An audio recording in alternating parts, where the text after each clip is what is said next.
Yeah, that's a big old fire. Truck 3. The fire's out of control right now. Neighbors in awe. I wanted to see what was going on.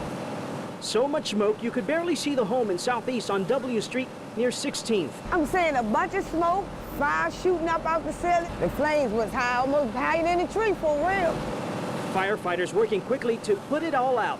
I hate to see something happen like this. Angle your master straight downward. I was the first one out here. This neighbor says she came out when she heard the blaring sirens. I was just coming out my building right here, and then I see all this black smoke. Everyone watching, waiting, and nodding. Look at that, the fire's still coming out, shooting out. The water ain't doing no good. As it burned, part of the house collapsed. Fire spread to adjacent homes. Truck 3, truck 3. But the woman living inside made it out in time. Somebody just pray and help this lady and her family get another home. But I just hope everybody's safe. In Southeast Washington, It's terrible. Pat Savella, News Channel 8.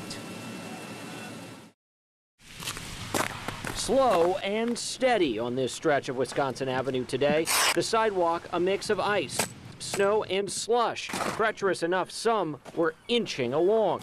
Many side streets were still completely covered. They're pretty rough. It's still pretty icy, a lot of slush. Nothing's been cleared yet, so it's been a tough walk. They're pretty icy and slick. Others abandoned the sidewalk altogether, figuring it was safer to share the road with cars. I'm worried about a number of things. I mean, first of all, my feet are gonna get wet and I don't want to fall down. For the most part, the roads are in pretty good shape, but the sidewalks can be clear. They can be a sheet of ice. Or over here, it's not even clear where the sidewalk is or where the road is. With the sun out and the snow stopped, there was plenty of sidewalk clearing going on. It's slow, backbreaking work, but someone's got to do it. A lot of work. Joshua Loria is out shoveling, but not at his own home. He's one of dozens of volunteers working with Serve DC to dig out the homes of seniors. About 175 seniors like Wilma Wilson so far. This is the first time a volunteer has come to this store to shovel snow. It's a beautiful day. People need help. We have a strong team. Game time is 7 o'clock. Work and traffic usually delay the fun, but no time is wasted. Chile has played good. They stretch, catch up, Germany and Spain. Spain went home. and practice. Relax, breathe in, out. My name is Dominic Hall. I'm from Dominican Republic. Been playing soccer since I was like 9 years old. You have everybody gathered here all in one, playing together with no discrimination. You okay? You okay? I'm sorry. No fighting, it's just the love of the game. It's love, romance, a multicultural passion. My name is Faroud Arsanjani, and I'm from Iran. Last I checked, we had representatives from 18 different countries: Israel, Mexico, US, Nigeria, Cameroon, Italy, Croatia, Germany, El Salvador, Honduras, Colombia, Argentina. That's just one team. And yes, they all live in and around Washington. Let's go! My name is Mark Hugo Lopez, and I am of Mexican origin. One of the largest Ethiopian communities in the United States is here in Washington, D.C.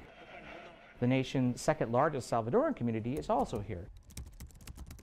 Lopez works for Pew Research. They constantly crunch numbers and look at demographic trends. And Washington has attracted immigrants from around the world, partly because of its universities, partly because of the presence of organizations like the World Bank. Germany or Brazil, one of the two. Back at the Maryland Soccerplex, Be ourselves, man. Be how we know how to play. the game's second half is about to start. My name is Bill Amick. I'm from the United States. You know, making fun of each other, cheering each other on, getting better. Take it, take it, take it. Don't let him shoot it. My name is Bryce Fomenye. I'm from Cameroon. It's like a second religion in Cameroon. Stadium lights are brighter. And the fans a bit rowdier. Not the World Cup, It's my life. but to these guys, The nicer one would have been in the goal. it surely comes close. This is my field. This is my World Cup stadium. In Germantown, Maryland, Pat Savella, ABC 7 News.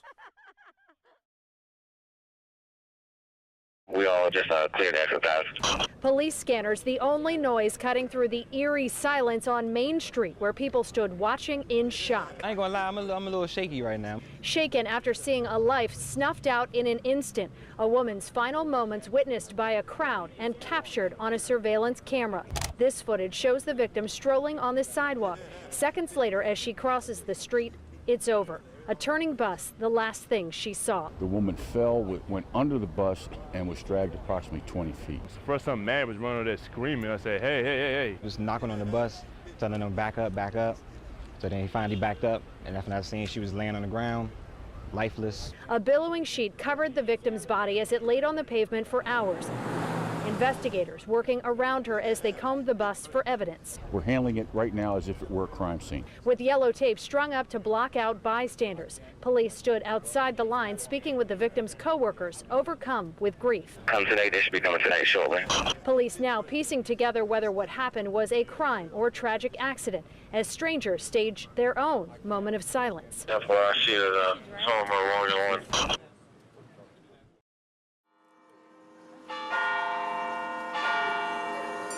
Timing is everything. Ahorita no, gracias. Especially for 89-year-old Fidencio Sanchez. He knows that walking down the right street in Little Village and stopping at the right corner means he'll sell more paletas, fruit popsicles. Timing is also the reason why he's now making headlines across the city and the country. People started telling us, like, hey, like, your grandpa's picture is up, and we're like trying to figure out, you know, where. The picture was on Facebook. A man who happened to be at the right place at the right time saw Mr. Sanchez do his everyday job. He felt compelled to begin a GoFundMe campaign to raise funds for Mr. Sanchez. It was very surprising. I was like, is this for real? Yeah. It was real, and in a matter of days, random strangers donated more than $120,000. God sent it at the time that we needed it the most. You see, Mr. Sanchez lost his one and only daughter in late July. She was the main support in the family. After my mom's passing, you know, like, I felt that they felt more burdened, you know, to like, you know, like not miss any days. So his reason for working at 89 years old was to pay the bills, to survive. But now I have a new opportunity to rest, he says, thanks to the generosity of strangers. And it's just amazing how the power of many people can just be so big. And I'm just very thankful that people had the compassion.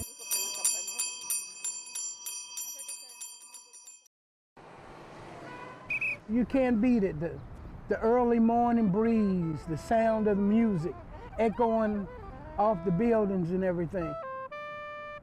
One of Earl Cotton's favorite things is to make music along a corridor rich in American history. It's right on the main drag. It's on Pennsylvania Avenue, which Pennsylvania Avenue leads right to the Capitol. Inspired by scenery. It looks like a castle right in the heart of D.C., and it's beautiful. Cotton has been playing in the shadow of one of Washington's treasured landmarks for years. When I look at the tower, I think of history.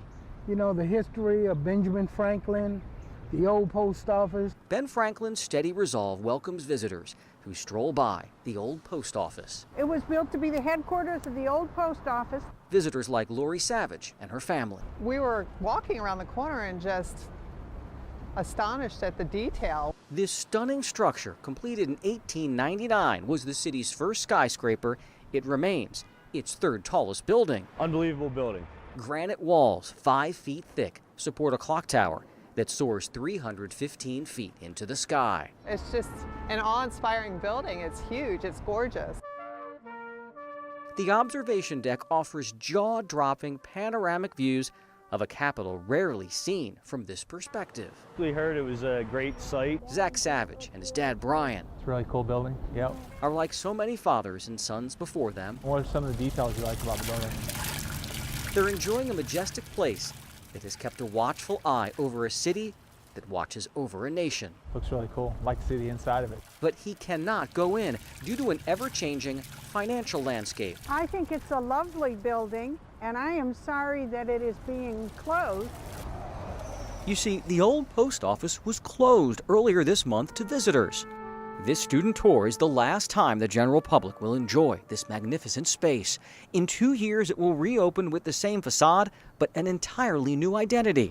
It's being transformed into a luxury hotel, complete with fine dining and upscale shops, by none other than Donald Trump. He's paying $200 million to the federal government for a 60-year lease. I think he's kind of overstepping. Amanda Hickman does not want a 115-year-old national treasure turned over to Trump. This is D.C. I mean, these are national, historic landmarks, and it's going to be a shame that people like us, everybody walking around won't be able to go upstairs and look at the city. To understand why such drastic measures are being taken, we have to turn back the clock some 80 years. This architectural gem barely survived the 20th century. The post office moved out in the 1930s to be replaced by various federal offices. The building was deemed obsolete in the 60s, almost demolished in the 70s. Now federal officials say it's simply too expensive to return this statuesque structure to its glory. It'll preserve it for a long time to come. Lori Savage is in step with federal officials. They believe this massive makeover preserves a cherished piece of history while saving taxpayers millions. Well, it certainly beats tearing it down. That would have been a shame.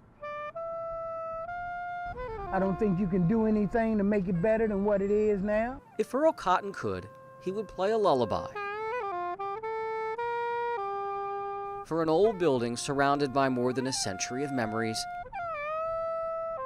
that, to be saved, must be fundamentally changed. Jay Korf, News Channel 8.